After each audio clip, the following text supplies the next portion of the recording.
बच्चों आज का पहला वर्ड जो हम डिस्कस करने चल रहे हैं, आप प्लीज बेटा ध्यान दीजिए अब। है ना बेटा, बातें नहीं। ये जो स्टेटली शब्द करके आ रहा है ना बेटा, तो ये हमेशा किसी चीज के भव्य होने को दिखाता है, बहुत सुंदर होने को दिखाता है। कोई चीज बहुत इंप्रेसिव है। इंप्रेसिव सुनना क्या होता है? कुछ भी ऐसा जो आपको बहुत ज्यादा प्रभावित करता हो, क्योंकि वो बहुत शानदार है। कई बार कहते हैं बड़ा इंप्रेसिव है, उसके बातचीत करने का स्टाइल बड़ा इंप्रेसिव है। तो उस इम्प्रेसिव का मतलब क्या है कि आपको अपनी तरफ वो चीज खींचती है, बड़ी प्रभावशाली है। कुछ चीजें बड़ी प्रभावशाली होती है, जिसको हम दूसरे शब्दों में इफेक्टिव कहते हैं। उसका अच्छा खासा इन्फ्लुएंस पड़ता है लोगों पर। जैसे बहुत सारे लोगों का बातचीत करने का तरीका देखना, वो इतने अच्छे तरीके से बातचीत करते हैं कि जो लोग उनको सुनते हैं उनसे बड़े प्रभावित होते हैं। तो एक अच्छा उस पर छाप छोड़ता है, वो इम्प्रेसिव हो गया। तो जब जब आप और मैं किसी चीज को इम्प्रेसिव कहेंगे ना, तो उसका मतलब प्रभावशाली होता है, बहुत बढ़िया, अच्छे वाला। तो वो इम्प्रेसिव वर्ड होता है। सेम इसी तरीके से एक वर्ड आता है बेटा, ग्रैंड। आप कभी भी देखो तो ग्रैंड का मतलब होता है बहुत बड़ा, कमाल का, सुंदर, भव्य। जैसे आप कभी भी देखोगे जितने भी बड़े बड़े खेल होते हैं, गेम होते हैं, तो उनकी ग्रैंड ओपनिंग होती है, बड़ा भव्य इनका शुभारंभ होता है। उसमें बोलते हैं शुभारंभ, बहुत अच्छा, शानदार। तो उसको ग्रैंड कहते हैं। जैसे कई बार कहते हैं ग्रैंड पार्टी उसने दी, तो पार्टी कैसी थी? बहुत बढ़िया, बड़ी शानदार पार्टी उसने दी। तो वो शानदार के जो सेंस है वो ग्रैंड वर्ड दिखाता है वहां पर। किसी व्यक्ति को अगर आप नोबल कहते हैं तो बड़ा पवित्र व्यक्ति है। एक ऐसा व्यक्ति जो बड़ा पवित्र है, उसे नोबल कहते हैं। सर नोबल प्राइज भी होता है, बहुत बड़ा प्राइज जिसको कहते हैं हम। तो प्राइज के पहले नोबल वर्ड क्या कह रहा है? बहुत बड़े होने का सम्मान है उसमें। और थोड़ा सा आगे की तरफ आइए सर। मैजेस्टिक क्या होता है? बड़ा शानदार, शाही से इसका मतलब है। जो चीजें शाही होती है ना, बड़े बड़े परिवारों से जुड़ी, उसको मैजेस्टिक कहते हैं। कभी आपने किंग के दरबार में मैजेस्टिक वर्ड सुना होगा, तो शाही होने की सेंस होती है, शानदार, भव्य, शाही। इसी को हम दूसरे शब्दों में स्टेटली कहते हैं। और पुअरली होता है बहुत बेकार, बहुत बुरा। कहां से निकला? पुअर से निकला है। जैसे एग्जाम में आपकी परफॉर्मेंस कैसी रही? पुअर रही। तो पुअर का मतलब अच्छी तो नहीं रही, बेकार रही। तो जो चीज अच्छी नहीं है, बेकार, उसको पुअर कहते हैं। तो ये सारे शब्द आपके लिए बड़े इंपॉर्टेंट हैं। एवरीबॉडी, बहुत बढ़िया। आगे की तरफ आए तो नेक्स्ट वर्ड हमारे पास आता है, वो वर्ड यहाँ पर है बेटा, वेयर्स। ये कोई खास वर्ड नहीं है बेटा। ये वो सामान होता है जिसका हम व्यापार करते हैं, जैसे हम गुड्स भी कहते हैं। आपने देखा होगा हार्डवेयर की दुकान होती है, तो वेयर्स वो सामान होता है जिसका हम व्यापार करते हैं, उसको हम गुड्स भी कहते हैं। सामान चीजों को हम थिंग्स भी कहते हैं, स्टफ। जैसे कपड़े का होता है, तो कहते हैं कपड़े का स्टफ बहुत अच्छा है। सुना भी होगा आपने सर, ऐसे हाथ लगा के कहते हैं यार स्टफ बहुत अच्छा है। तो स्टफ का मतलब वस्तु, चीज, मटेरियल, जिससे वो चीज बनी है, तो उसको हम स्टफ कहते हैं। मैं फिर कह सकता हूं कि ये वर्ड नॉर्मल वर्ड है, बहुत मतलब डेप्थ वर्ड नहीं है या बहुत ज्यादा इंपॉर्टेंट नहीं, पर पता होना चाहिए बेटा कि देखिए अकेले गुड का मतलब अच्छा होता है। कहते हैं he is a good person, यार बड़ा अच्छा आदमी है। पर इसी गुड को आप गुड्स कह दो, तो ये फिर वो चीजें होंगी जिनका हम व्यापार करते हैं। जैसे मान लो किसी की कपड़े की दुकान है, तो गुड्स, उसके लिए वो कपड़ा गुड्स है, जिसको वो खरीद के लेके आ रहा है, बेच रहा है लोगों को, वो गुड्स है उसका। तो चीजों के लिए स्टफ, थिंग्स, वेयर्स, ये सब आता है। इंपॉर्टेंट वर्ड की तरफ आते तो मैं अपने आप ही बता दूंगा सर। जैसे ये वर्ड देखिए, अच्छा वर्ड है, ये कंसेप्शन होता है। ये कंसेप्शन क्या होता है बेटा? ये किसी भी तरीके की अवधारणा होती है। जैसे मैं आप लोगों में से पूछूं कि ऐसे कितने लोग होंगे जिनका ये मानना है कि पार्टनरशिप कभी नहीं चलती, तो अब मैं सोच सकता कुछ लोग कहेंगे सर मेरा मानना है। तो ये क्या है, उस व्यक्ति की पहले से एक धारणा बनी हुई है। तो किसी भी चीज के लिए जो पहले से एक सोच बनती है आदमी के मन में, उसको हम कंसेप्शन कहते हैं। उसे हम कंसेप्शन कहते हैं, विचारधारा, सोच जो बनती है किसी चीज की। जैसे अभी ना, मैंने कभी पार्टनरशिप कितनों को लगता नहीं चलती, तो अब में से 10 बच्चे ने कहा सर मुझे लगता है। तो जिस बच्चे ने हाथ को ऐसे किया, तो उससे क्या मैसेज निकल के आया कि हाँ पार्टनरशिप नहीं चलती, ये मेरा मानना है, ये मेरी सोच है, ये मेरी धारणा है। चाहे आपने किया नहीं किया किसी के साथ, आपकी पार्टनरशिप किसी के साथ हुई या नहीं हुई उससे कोई मतलब नहीं, पर आपकी सोच बन गई एक कि पार्टनरशिप नहीं चलती। ये जो सोच बनती है ना किसी चीज के प्रति, उस अवधारणा को हम इंग्लिश में कंसेप्शन कहते हैं। इसके लिए दूसरा वर्ड क्या होता है सर? बिलीफ। बहुत बहुत सॉलिड वर्ड है बिलीफ। ये बिलीफ क्या होता है सर? विचार होता है, आदमी का विश्वास होता है। किसी भी चीज के लिए जो विश्वास आपका होता है वो बिलीफ होता है। कहां से निकला है बेटा बिलीफ वर्ड? वो बिलीव से निकला है सर। बिलीव का मतलब कुछ भी मानना होता है। जब हम कुछ मानते हैं तो उसको बिलीव करते हैं, तो मानने से आपका विचार बन जाता है, विश्वास बन जाता है। कोई भी चीज आप मानने लग जाओ तो धीरे धीरे धीरे धीरे धीरे क्या होगा, आपका वो विचार बन जाएगा, आपका विश्वास बन जाएगा। तो उसे हम इंग्लिश में बिलीफ कहते हैं। तो बिलीव वर्ड का मतलब पता है तो बिलीव का अपने आप ही पता होगा। बिलीव का मतलब विश्वास करना। कई बार कहते हैं बिलीव मी, मुझ पे विश्वास करो। मैं झूठ नहीं कह रहा। तो कहते हैं ना बहुत सारे लोग बिलीव मी, मतलब मुझ पे विश्वास करो, ट्रस्ट करो। तो विश्वास करने के लिए, ट्रस्ट करने के लिए बिलीव वर्ड आता है। थोड़ा सा और डेप्थ की तरफ देखें तो कंसिडरेशन आ रहा है। कंसिडरेशन कहां से आ रहा है बेटा? कंसीडर से आया है। कंसीडर का मतलब क्या होता है? कोई चीज मान लेना होता है। कहते हैं कंसिडर करो, मान के चलो। तो कोई भी चीज को कंसिडर करेंगे तो मानते हैं, तो कंसिडरेशन वहीं से निकला है। आइडिया विचार होता है, तो थॉट भी तो एक विचार होता है। तो भाई थॉट को जैसे विचार कहते हैं, तो आइडिया भी एक विचार होता है। न्यू आइडियाज, नए विचार। तो थॉट और आइडिया तो एक ही बात है। तो देखिए कैसे कैसे वर्ड आपने सीखे। कंसेप्शन सीखा, कंसिडरेशन सीखा, बिलीफ सीखा, थॉट सीखा, आइडिया सीखा। सारे वर्ड आपको क्लियर होने चाहिए थे। सब मैं मानूं आपको समझ में आया? और थोड़ा सा कंसिडरेशन होता है बेटा, कंसिडर से निकला वर्ड है। कंसिडर का मतलब मानना, सोचना। तो जो चीज आपकी सोच बनती है, विचार बनता है, वो कंसिडरेशन हो गया बेटा। आगे की तरफ आइए sir. He has absolutely on conception of how a successful business should run।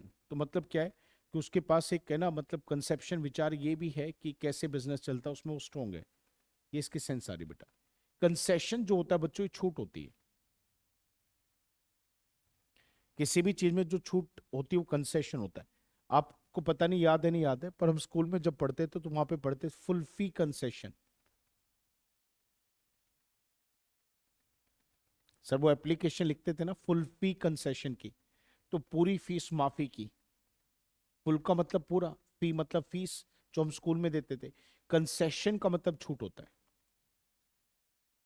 तो जिसे हम कंसेशन कह रहे हैं उसे छूट भी कहते हैं हिंदी में। दूसरे शब्दों में डिस्काउंट कहते हैं। आपने देखा होगा छूट के रूप में अलाउंस भी मिलता है। लोगों को अलाउंसेस आपने सुना होगा मिलते हैं, तो एक किस्म की छूट होती है वो। तो यहां पर देखिए डिस्काउंट, अलाउंस और कंसेशन। पर वहीं पे पेनल्टी का मतलब होता है सर कि कोई चीज किसी से ली गई है। इसको बहुत बढ़िया वर्ड आता है सर, इम्पोज पेनल्टी। ये वर्ड देख लीजिए जरा ध्यान से, इम्पोज पेनल्टी। किसी पर पेनल्टी लगाना। पेनल्टी में क्या होता है? आप अलग से उसके ऊपर क्या करें? जुर्माना लगा रहे हैं। पेनल्टी तो जुर्माना होता है। तो कंसेशन में छोड़ा जा रहा है, इसमें उल्टा जुर्माना लगा के ज्यादा लिया जा रहा है। कोई व्यक्ति समय पर अपना बिजली का बिल नहीं दे पाया, तो इलेक्ट्रिसिटी डिपार्टमेंट ने उसके ऊपर पेनल्टी लगा दी। तो लगाना, एक वर्ड बोला सर, लगाना। तो उस लगाने को इंग्लिश में क्या बोलते हैं? इम्पोज। कहीं भी इम्पोज वर्ड लिखा दिख जाए ना बेटा, तो समझ जाना जब हम किसी पे जबरन कोई चीज थोपते हैं। जबरन मतलब जबरदस्ती किसी पर कोई चीज थोपते हैं, तो उसे इंग्लिश में इम्पोज कहते हैं। जैसे अभी हमने बोला किसी पर क्या लगाया, पेनल्टी लगाया, तो इम्पोज पेनल्टी। पनिशमेंट देते तो इम्पोज पनिशमेंट, इम्पोज होता है। जैसे लॉकडाउन को क्या किया गया था, इम्पोज। तो जबरन किसी पे कोई चीज थोपी जाए तो उसे इंग्लिश में इम्पोज कहते हैं। थोड़ा सा और डेप्थ में चलिए सर। रिपील करके एक वर्ड आ रहा है। जब हम किसी भी चीज को रिपील करते हैं तो उसका मतलब उसको खत्म करने की बात कर रहे हैं। आमतौर पे ये किसके लिए आता है बेटा, जैसे कोई रूल है, कोई रेगुलेशंस है, कोई नियम है, कोई कायदा है, कोई कानून है, जब उसको हम रिपील करेंगे तो खत्म करेंगे।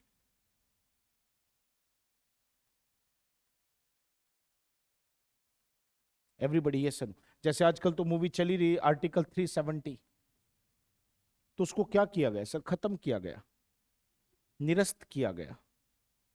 तो जब किसी चीज को हम खत्म करते हैं तो उसे इंग्लिश में रिपील कहते हैं।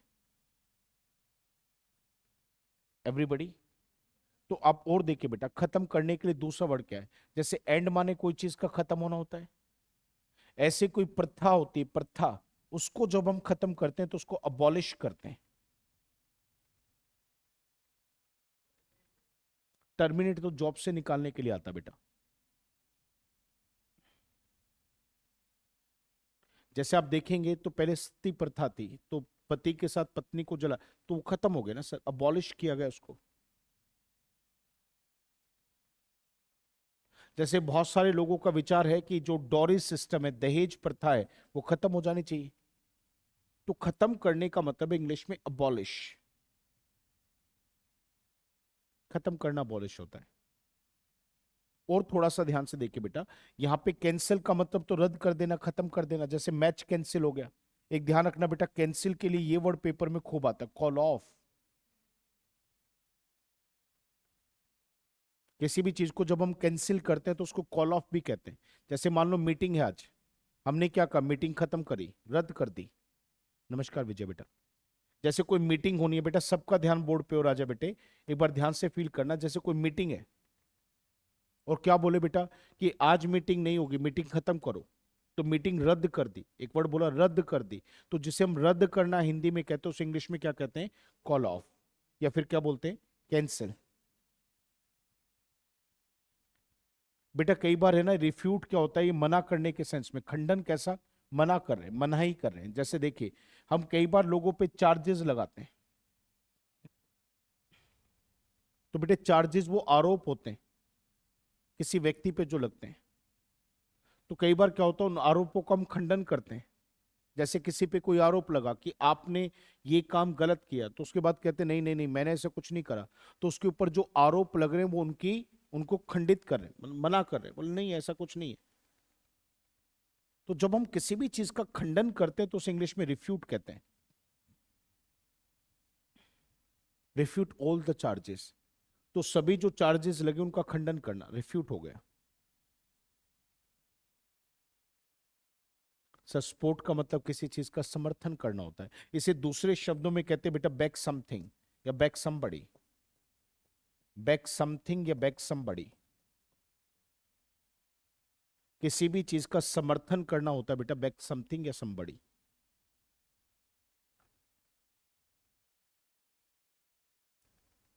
सर समझ में आ रही है मेरी बात, ये नहीं आ रही? तो किसी चीज का समर्थन करेंगे तो उसको बैक समबडी या बैक समथिंग कहते हैं, समर्थन करना, तो उसे बोलते हैं बैक समबडी। तो यानी कि सपोर्ट का मतलब किसी चीज का समर्थन करना है। देखिए कितना इंपॉर्टेंट आपने सीखा कि आप कॉल ऑफ लगाकर भी कैंसिल करने की बात कह सकते हैं। किसी प्रथा को खत्म करने के लिए बिल्कुल सटीक वर्ड अबॉलिश है। कोई नियम कायदा कानून खत्म करा तो उसको रिपील कर दिया।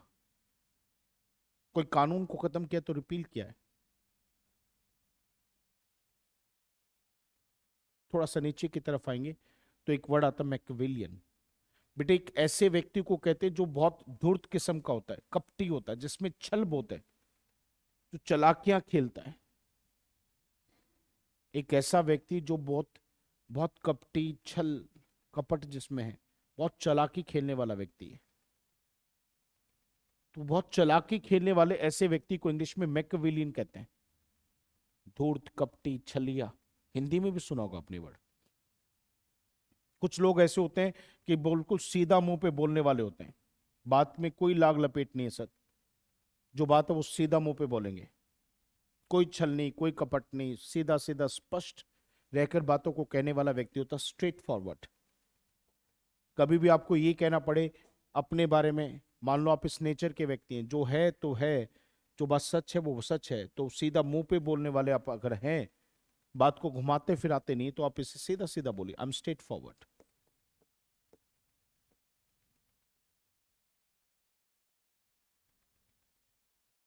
I am straight forward. और यहां पर हमने क्या लिखा, मैकवेलियन, एक ऐसा व्यक्ति जिसके अंदर कपट है, वो छल करता है, चीजों को छिपाता है और ठगने का काम करता है, घुमा फिरा कर चीजों को लेके आता है, ऐसे पेश करता है जैसे मतलब, छल तो तभी हो सकता है सर, सीधा रह के तो छल हो नहीं सकता। तो ऐसा कोई व्यक्ति जो बड़ा छल कपट वाली जो है, जो बड़ा चालाक ऐसे नेचर में है, तो उसको मैकियावेलियन कहते हैं। और जो सीधा है वो स्ट्रेट फॉरवर्ड है। स्कीमिंग शब्द आ रहा है, जो योजनाएं बनाता घूमता है, स्कीम होती है ना बेटा, योजना, जो योजनाएं बनाता, प्लानिंग करता घूमता है। सर कनिंग क्या होता है, एक ऐसा व्यक्ति जो अपने फायदे के लिए किसी को कितना भी नुकसान पहुंचा सकता है, ऐसे व्यक्ति को कनिंग कहते हैं। बड़ा कनिंग आदमी है ये। तो उसका मतलब क्या है, उसका नेचर कैसा है कि खुद के फायदे के लिए कुछ भी गलत कर सकता है व्यक्ति, वो कनिंग नेचर में होता है। एक वर्ड सुना होगा सर आप लोगों ने, डिसीव, मतलब क्या होता है, धोखा देना। धोखा देना डिसीव होता है, तो वहीं से एक वर्ड निकला सर, डिसाइडफुल, धोखेबाज। तो किसी को धोखेबाज कहेंगे तो उसे डिसाइडफुल कहते हैं।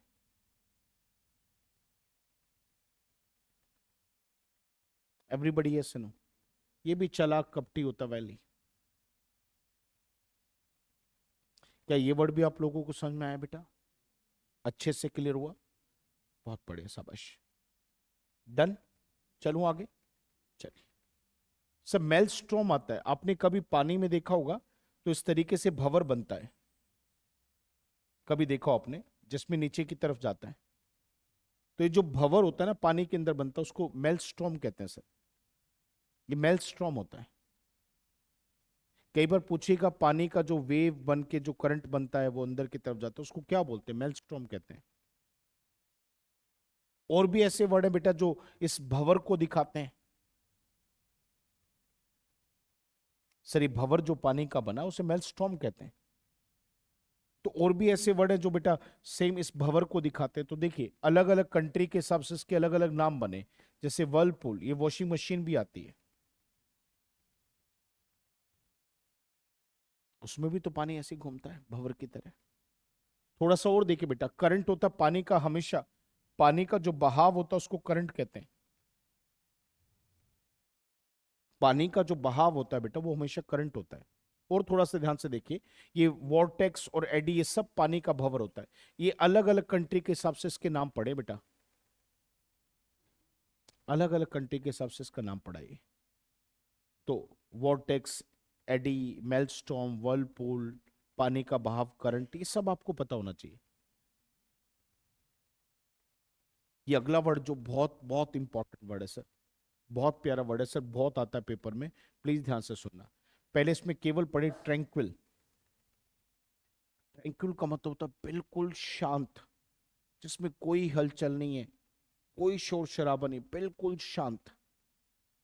तो बिल्कुल शांत चीजों को ट्रैंक्विल कहते हैं। और जो शांति होती है वो ट्रैंक्विलिटी होती है।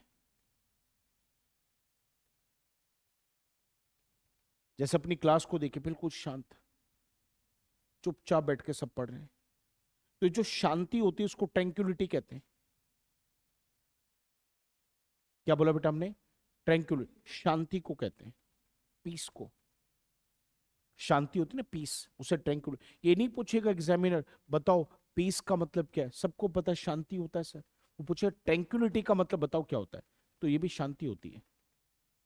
किसी तरीके का कोई भी शोर शराबा नहीं है, तो उसे इंग्लिश में हम ट्रैंक्विलिटी कहते हैं।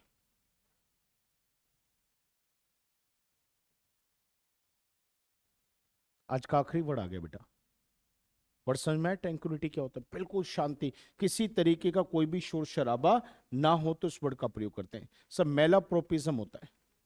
ये क्या होता है बेटा? ये वो शब्द होता है जो आमतौर पर गलती से मुंह से बोलता है और बाद में हंसी का पात्र भी बन जाए।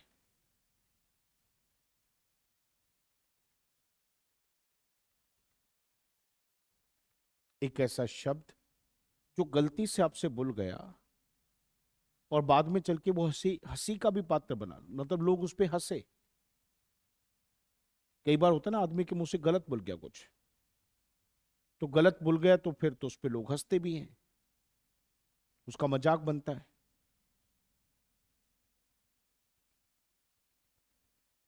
हाँ जी, ये सुनो। तो उसको इंग्लिश में मेलाप्रोपिज्म कहते हैं। तो इसमें क्या होता है sir? Slip of the tongue होता है, गलती से बोलना, स्लिप ऑफ द टंग। यहां से देखो, गलती होती फॉल्ट, यहां से क्वेश्चन पेपर में आते ही आता है। बेटा ध्यान से सुन लेना, फाइंड फॉल्ट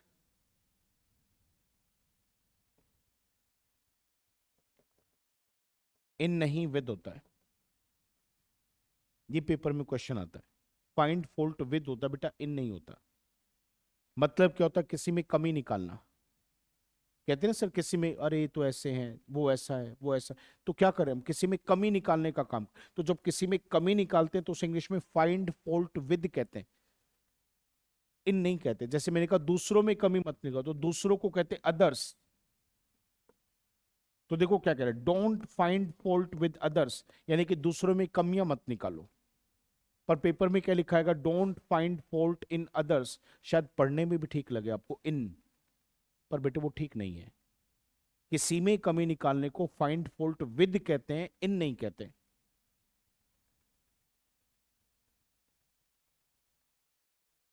सबको समझ में आ रहा है? बहुत बढ़िया। वो फाइंड फॉल्ट इन होता है सर, या विद होता है? विद होता है।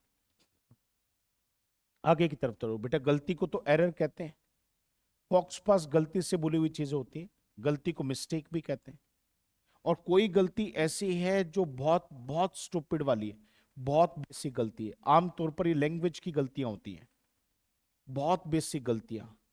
बेसिक गलती कैसे? जैसे मान लो आप क्या कर दो, ये लिख दो आई आर अ टीचर। तुम क्या कहेंगे? तेरे को इतना भी नहीं पता कि आई आर नहीं आई एम होता है? इतनी बेसिक गलती करता है तू। बहुत बेसिक से बेसिक गलतियां जो होती हैं उनको इंग्लिश में हम क्या कहते हैं सर? ग्रामर सोलिसिज्म कहते हैं। बहुत बेसिक से बेसिक गलतियां, उसे ग्रामर सोलिसिज्म कहते हैं। बहुत बारीक से बारीक गलतियां जो होती हैं। आपको मेरी बात समझ में आ रही है? अच्छे से समझ में आ रहा है? बहुत बढ़िया बेटा। तो एक्यूरेसी क्या होती है? किसी भी चीज में सटीकता होती है बेटा, जिसमें कोई गलती नहीं है, बिल्कुल सही कोई चीज है तो उसको एक्यूरेट कहते हैं। तो एक्यूरेसी का मतलब सटीकता होती है, जिसमें कुछ भी गलत नहीं है, वो एक्यूरेसी में काउंट होता है। सारे शब्द अच्छे से समझ में आए?